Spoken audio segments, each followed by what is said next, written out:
السلام عليكم ورحمة الله وبركاته. أهلا بكم متابعينا الأعزاء في مقطع جديد. النهاردة أنا طبعا زي ما تعودتوا معانا إن أنا مفيش حاجة بسيبها، وإن شاء الله اللي ربنا هيقدرني وأقوله لكم وأفيدكم بيه إن شاء الله هعمله وهقوله. النهاردة أنا طالع أحكي مع الناس اللي حاسة إنها تعبت في نص الطريق، الناس الشباب والبنات اللي تعبوا في منتصف الطريق. أنا عايز أقول لكم إن أي رحلة بدايتها بتبقى صعبة، أي رحلة بتبقى طويلة، وأي رحلة عشان توصل لنجاح فيها بتبقى صعبة وتبقى شاقة.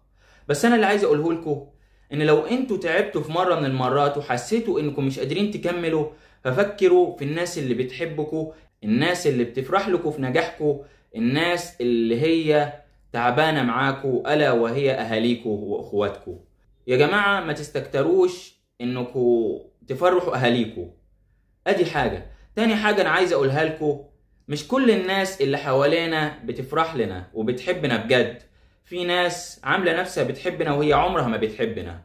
لذلك لو انت في نص الطريق وحسيت نفسك تعبت، اوعى تقع. مش مشكلة لو وقعت، عادي، قوم اقف تاني. اقع عادي، اقع مرة واتنين وتلاتة، قوم اقف تاني، بس اوعى في يوم من الايام تيأس وما تكملش. ادي اول حاجة بقولها لك. تاني حاجة، لو انت مش قادر تنجح عشان نفسك، فانت لازم تنجح عشان ما تشمتش او ما تخليش الناس اللي عاملة نفسها بتحبك تفرح فيك. والى اللقاء.